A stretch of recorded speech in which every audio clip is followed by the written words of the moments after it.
Thank you, PropertyGuru, for having me here today. Hello, Singaporean. How are you? Good. Hi, how many of you here bought Malaysian property? Can I see a show of hands? Wow, that's a lot. Thank you. How many of you have not buy Malaysian property but would like to own one? Can I see a show of hands? Just one. Or a lot of you shy to put up your hand. Okay. For those who have not buy any Malaysian property, I will highly recommend that you do buy it now. I will further explain to you why. Before you venture into invest in Malaysia property, I have two important things to share with you. First of all, I will share with you what is upcoming in Malaysia. Second things, I will share with you why do you need to buy it now. Okay?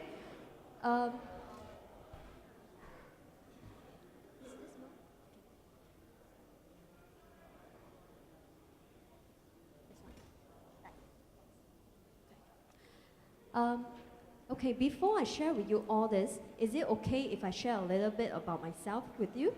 Okay, thank you. Hi, my name is Vicky How. I'm a valuer by profession, and I'm also a certified property trainer. I've been in property industry for more than 10 years, and I started my first property investment when I was 23 years old. I created and designed templates and also formulas to help property investors to maximize their profit from property investment. So actually many people ask me, Vicky, why do you want to be a property valuer? In fact, property valuer is a very niche profession. It's not a well-known profession like lawyers or doctors or accountants. In fact, it is a male-dominating industry. So I started my property career as a negotiator at the age of 18 years old, inspired by my mother. My mother is a single mom who raised me up single-handedly and sent me to UK to study property. So when I was younger, we do not have a lot of money. In fact, I was brought up in a very poor family. I used to live in a wooden house with broken roof, and it's leaking all the time. So when I was young, when I went to my friend's house to pay a visit, I always wished that I have a proper brick home to stay. Of course, my mom couldn't afford it at that time. Until she ventured into a property industry, and our life completely changed. She began to invest in property, and that's how I learned most of my property investment technique from my mom. So whenever people actually ask me or tell me that or share with me their new purchase of the car, luxury or luxury items, but they have not buy their first property yet, I'm actually very worried for this group of people. With the property prices that going up every year, chances that they don't buy it now, the chances are they might not able to afford it in the future. And a lot of my friends tell me that buying property requires a lot of money, which they don't have, which is not the fact. That's why I have a vision that I want to help people to own their first property. And by me sharing, I hope that I can able to inspire other people to buy their first property and also to make the right decision in their property investment. Well, that's about me. Shall we begin with the rest of the sharing? Thank you. Okay. What is in KLCC right now? If you have read something about Malaysia, we are very heated with a few of the news. First of all is regarding to your Singapore, which is the HSR, the high-speed rail. This high-speed rail has been long talked since many, many years ago. But recently it has been signed and awarded the contract to 6 consultants. So this will be having 3.5 million passengers traveling from Singapore to KL all the time. When we join up Singapore and Malaysia, in other words, that the distance will be shorter. So the distance will be shorter, that means people will actually move down to KL or to places that is near to the HSR. Okay, this is 90 minutes, and this will be cost between billions, and it will be completed in 10 years later. So little bit facts about this HSR is that it will have 8 stations. And this 8 stations will be benefited from this whole SHR projects, including KLCC, including the Malacca, including Penang. And this will be creating a lot of jobs because distance is nearer. It will be having people travel from all over the places. It will become much more accessible in the future. Okay. The second thing that is coming up in KLCC is that the River of Life. This has been a talk since 5 years ago. You know, Malaysia, when they start talking about it, a few years later only they actually started this. So this one also, they just recently been awarded. And what is this River of Life? You know, Malaysia river is actually quite dirty, right? And whenever there's close to the river, a lot of developer doesn't like to build their development there because of bad image of the river. Due to this, our government actually spent a lot of money to beautify and cleanse this river. So this cleansing will be having 8 rivers that adjoining to the Klang River. So cleaning up this river means that it will be sustainable to stay close to the river. Besides cleaning up the river, they will also enhance the property that is close to the riverside. So this one will completed by 2020, okay? And the third one would be the Tun Razak Exchange. I'm sure that a lot of you heard about this, but what is Tun Razak Exchange actually? Tun Razak Exchange, if you ever heard about Canary Wharf in London. How many of you heard about Canary Wharf in London? Okay.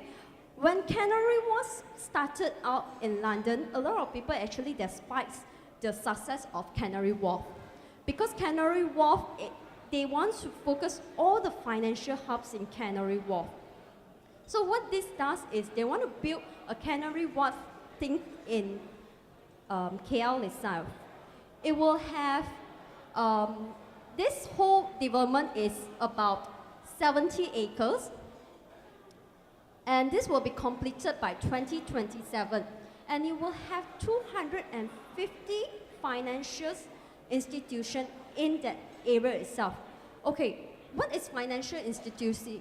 Not just the banks, not just bank, but also the insurance companies, and also the rest of the exchange company, Forex. So for example, HSBC will be in there, Prudential already confirmed to be there, and many other companies will be there. And this whole project, this 70 acres, will comprise about 40,000 skilled workers inside. Okay. So the fourth one is our Bandar Malaysia. So a lot of people might heard about Bandar Malaysia. So this Bandar Malaysia is actually very, very close to the HSR, high-speed rail, which I mentioned earlier. Okay, this Bandar Malaysia also been talking for quite some times, and they also just awarded to another companies, and it's already confirmed, and it will be also starting work soon. This 200 billion projects will be bumped into Malaysia. In other words, we have a lot of funds coming in from other countries or going out to other countries. And this whole thing will be joining the Singapore high-speed rail. And yeah, always you will see it on the news right now. Okay, the last but not least is the KBCC. This is not much of the talk right now because a lot of things has not been finalized, but it is so sure that it will be revived. It's called Kampong Baru City Center. Okay, if you have been traveling to KL City Center, you know that next to KL City Center there is actually a village. It's a kampong that has yet to develop. So what the government is going to do to this whole village, because it's in the city center, the government wants to maximize this whole piece of land. So they will be building high-rise buildings, and this one will be completed. The completion date is not stated yet, but this is ongoing projects for at least 10 to 20 years. So there's a lot of things in the KLCC right now. And why do we need to buy it right now? Okay, first, it's because of the oil price. If you know that Malaysia for the past few years is actually very soft, the markets, especially when the oil price dropped. So Malaysia is a country that's very much sensitive, property sensitive due to the oil price. Whenever the oil price drops, we have got retrenchment, and we have got some issue with the property. And also past few years, we have got about 100,000 of retrenchment due to the oil price drop. But right now, if you look into the oil price, it's actually slowly picking up. And whenever the oil price picking up, that means that it creates new jobs, especially to Petronas. Petronas is one of the biggest employer in oil and gas company. So due to this, when oil price slowly picking up, we also foreseen that many of the foreigners will come back to Malaysia to invest, and also expatriate will coming back to Malaysia to rent the property. As you see right now, the KLCC property, most of the property is not rented out due to this reason. And I foreseen that this one will be occupied, the occupation will be coming back also. And the second reason is the KLCC population. At the moment, KLCC having 300,000 knowledge skilled workers. By right, we are actually needed, if let's say 3 person in a unit, we actually needed about 100,000 units. And in KLCC city center, we don't have that much of units yet. And the rate of birth is growing, and the population rate also growing. And also foreseen that when expatriate coming back to Malaysia, there will be much more units taken up. Okay, and also because right now it's a buyer's market. Okay, the third reason is because of the influx of the traffic.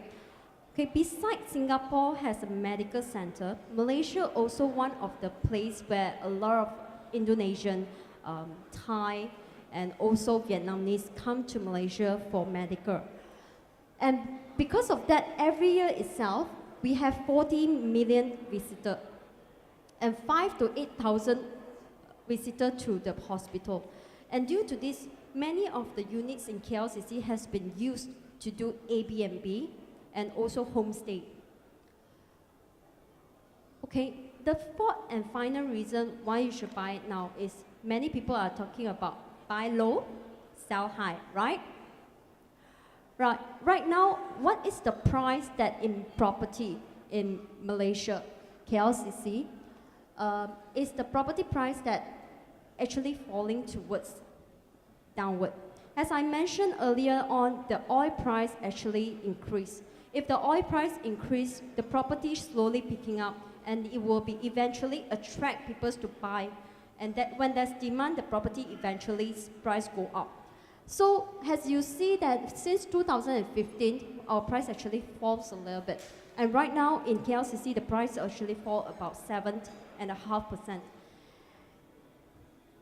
Okay, and the people who buy property right now in KLCC also has been slowing down.